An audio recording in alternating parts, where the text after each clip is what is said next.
आत्मा अपने भौतिक देह के माध्यम से अनेकानेक कर्म करती है, जैसे सकारात्मक, नकारात्मक, उपयोगी, आवश्यक, व्यर्थ और साधारण। और हम जानते हैं कि हर क्रिया की समान और विपरीत प्रतिक्रिया अवश्य होती है।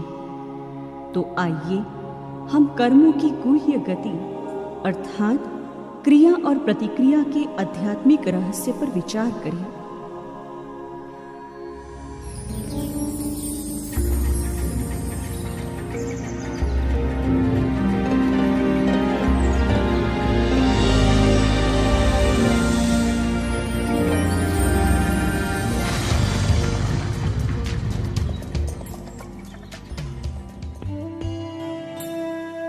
आज की विचारधारा के अनुसार मनुष्य अपने दुर्भाग्य का दोषारोपण दूसरे पर करता है।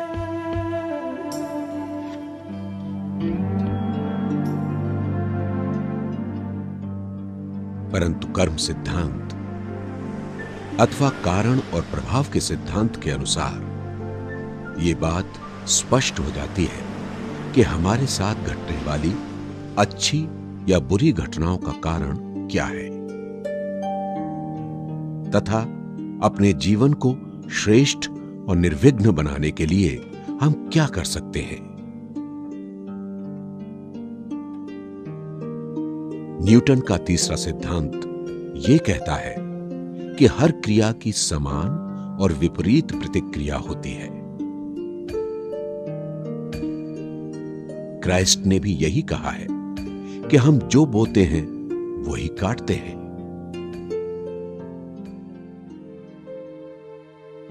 यदि हम औरों के लिए कुछ बुरा करते हैं तो निश्चित रूप से एक दिन वही कर्म हम पर भी नकारात्मक रूप से कार्य करता है।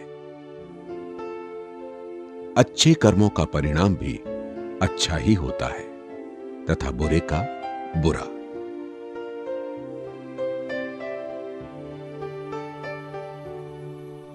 कर्म सिद्धांत को पूर्ण रूपेण समझने के लिए हमें पुनर्जन्म के सिद्धांत को समझना भी अति आवश्यक है।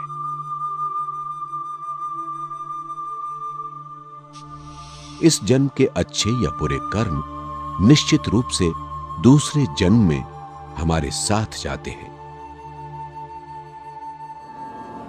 वास्तव में हमारे साथ जो कुछ भी हो रहा है वो हमारे ही अतीत के कर्मों का फल है। यदि हमें कारण और प्रभाव के सिद्धांत का बोध हो जाए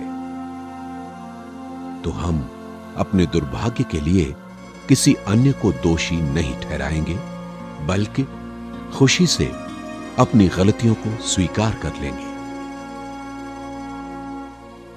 इसके साथ ही हम और भी बहुत सारे रहस्यों को सहज ही समझ जाएंगे।